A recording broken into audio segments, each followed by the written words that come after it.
Alright, let's talk about the periodic table.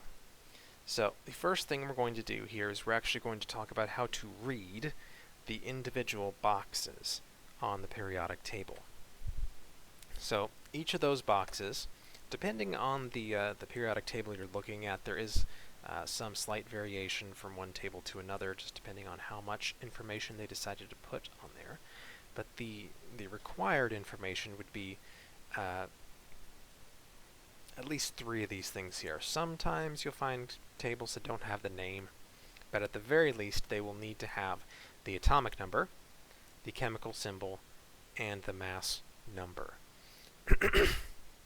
So on this number on the top, this is the number of protons in that element. So every carbon atom in existence has 6 protons in it. Every sodium atom in existence has 11 protons in it. And so those are the atomic numbers at the top of the little boxes there on the periodic table. In the middle here is the chemical symbol, and every element has its own unique chemical symbol. It is either 1 or 2 letters, just depending on the element. If it has 2 letters, then the second letter is always lowercase, and the first letter is always uppercase. Whether it's 1 or 2 letters, the first letter is always uppercase. But if you have 2, the second one must be uppercase. Or sorry, lowercase. Saying it backwards. So again, if there's 2 letters, the first letter is uppercase, second letter is always lowercase. The third thing that you must have in the little boxes on the periodic table is the mass number. And this tells us the mass of that element in AMU. So an atom of carbon would weigh 12.01, and an element of sodium, an atom of sodium, would weigh essentially 23 AMU. And then, like I said, most of the time they'll also have the name at the bottom. Every once in a while you'll find, especially smaller ones, just to save space, will sometimes leave out the name, but most of them do have that. So, that leads us to another big question here. Why the heck is the periodic table shaped like that? Where does it get that weird shape? The answer, to get the answer, we need to go back to Russia in the 1800s, I believe. There was a Russian scientist named Dmitry Mendeleev, I believe is how you pronounce his last name. And he discovered that if you line up the elements from the smallest to largest, as you go along that line, certain properties tend to reoccur periodically as you go down the line. So for example, lithium, which is the third element, behaves very similar to sodium, which is the 11th element, which behaves very similar to potassium, which is the 19th element. And helium behaves similar to neon, which behaves similar to argon, and beryllium behaves similar to magnesium, which behaves similarly to calcium. So there are these properties that reoccurred periodically as you go down this list of elements. And so what Mendeleev did was, instead of having all the elements lined up in a row, he said, what if I take these and I rearrange them so that the elements that have similar chemistries are together? So instead of having one long line, chop it up a little bit and move them around so that you get things together that are similar chemically. And that is where we got this shape from. Everything in this column, for example, has similar chemistries. These are all very reactive, and they like to take electrons from other stuff. Everything in this column is not terribly reactive, but it's moderately reactive, and it tends to give electrons to stuff. And it's the same thing for many of the columns here, some of them not quite as much as others, but for many of these columns, everything in the column has similar chemistries. And so that is where we get this shape. What we call the noble gases is this column here. Everything in this row is very non-reactive. Nothing in this row reacts with really anything. It's very, very difficult to get any of these to react with something. So that is where we get the shape for the periodic table. We're now going to talk about some of the different regions on the periodic table where we have similar elements in those different regions, because something that happened kind of happily when you create this table is that not only do you get similar chemistries in columns, but there's also more similar chemistries just in regions on the table as well. So you might have noticed here that we have nonmetals, metalloids, and metals that kind of group together on the periodic table. So we have the nonmetals up here in the top right. The metals are actually the majority of the table, and then the metalloids are kind of a dividing line between the two. And we're going to talk just briefly here about some of the properties of these different groups. So metallic elements, these tend to have a lot of luster, which is a sciencey way of saying they're shiny.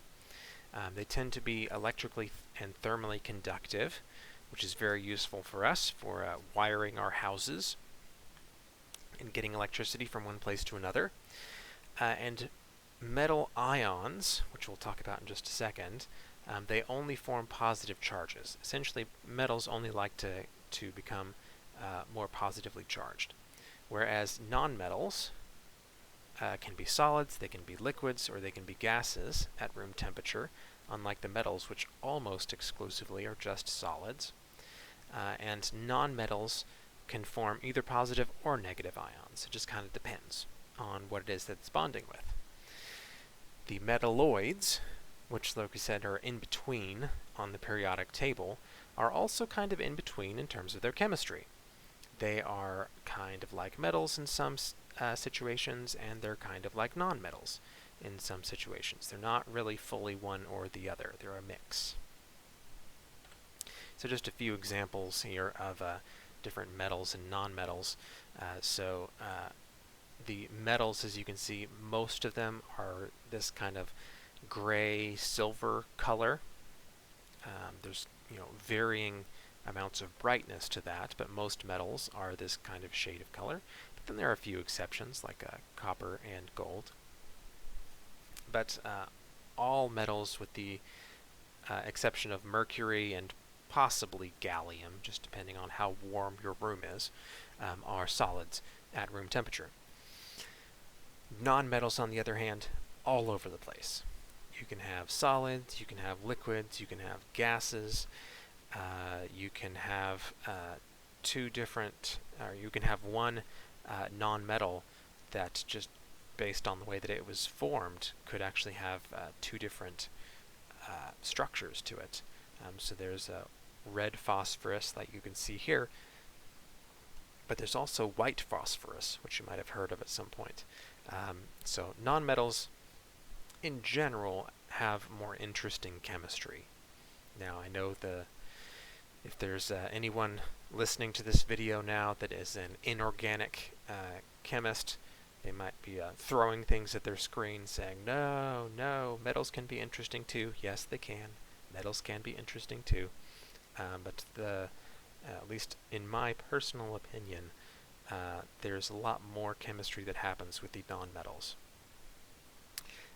So if you disagree with me on that, then we will just agree to disagree.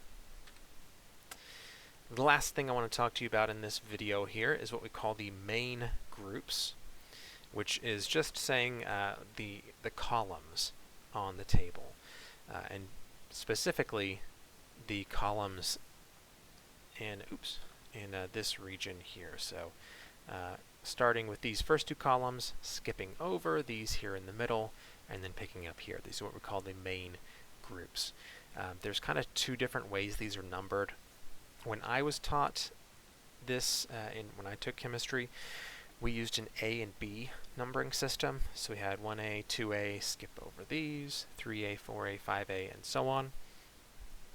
Nowadays, there's a slightly different numbering scheme where they don't skip over the ones in the middle, they just keep numbering.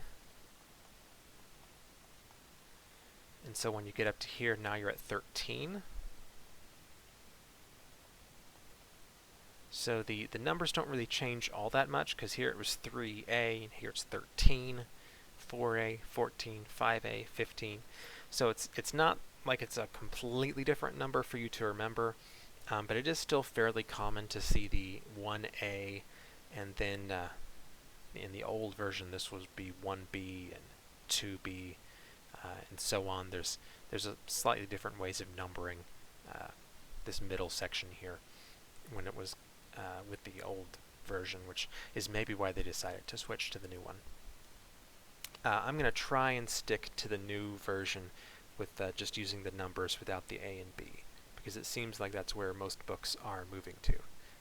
So in these main groups, some of these main groups have very strong chemistry and very similar chemistry from one element to another, and so they get special names, and we're going to briefly talk about them here. So group 1A, or just 1 with the new numbering system, these are what we call alkali metals. These are very reactive, especially with water. We'd never see these things in their pure elemental form in nature. They're just too reactive.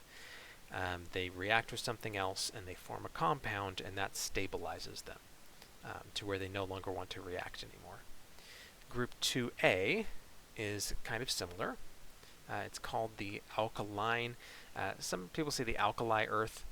I think it's actually more correct to say the alkaline earth elements, but either one, people will know what you're talking about. The main thing there is just to have the earth in there. So the alkali or alkaline earth elements. These are also decently reactive with water, but not nearly as much as the alkali metals. They're much harder and denser than those as well. If you do get your hands on pure sodium, for example, you can cut pure sodium with a butter knife. It doesn't cut like warm butter, but you can cut it with a butter knife. It's like cutting through really stiff cheese, but you can cut through it. The alkaline earth metals, on the other hand, not happening. You will either just crack open the metal, or you will break your knife, one or the other. These also tend to be relatively abundant on Earth, hence Earth in the name, because they're so abundant. Skipping over to the other side of the table, if we look at group 17, or 7A, these are what we call the halogens, and these are extraordinarily reactive gases. These are maybe the only things that are more reactive than the alkali metals. Fluorine in particular is crazy reactive. Fluorine. You notice they don't even have fluorine as shown as one of the examples here, probably because it wasn't safe for them to get a sample of it. Fluorine gas is extraordinarily dangerous. But similar to the alkali metals, once it reacts with something, it's stabilized and it's not really dangerous anymore. Hence fluoride in our water system. Fluoride is similar to fluorine in that there is a fluorine atom in it, but fluorine, the gas, is chemically speaking nothing like fluoride, because the fluoride has already reacted with something and it's been stabilized, and it's no longer dangerous like it was. Speaking of dangerous, the opposite of that is the noble gases. The noble gases are not reactive at all. They can be forced to react with certain things if you really, really want them to, and you pick one of the larger noble gases, You can get fluorine, for example. Fluorine will react with xenon, but you still have to really force it to happen. You have to heat it up and put it under pressure, because they do not want to react. They are very, very stable. They like just being by themselves. They don't like to react with stuff, and that is where they get the name noble gases as well, because back when they were discovered, there were still nobles that ruled over the people, and they stood up there in their castles and they looked down on the little people, and they didn't interact with the little people, just like the noble gases don't interact with other atoms. So that is where they get their name. Alright, I think we'll call it there for this video. And the next one we will talk about ions, changing the number of electrons that an atom has. And I think we will even have time to get into isotopes. So we will talk about ions and isotopes in the next video.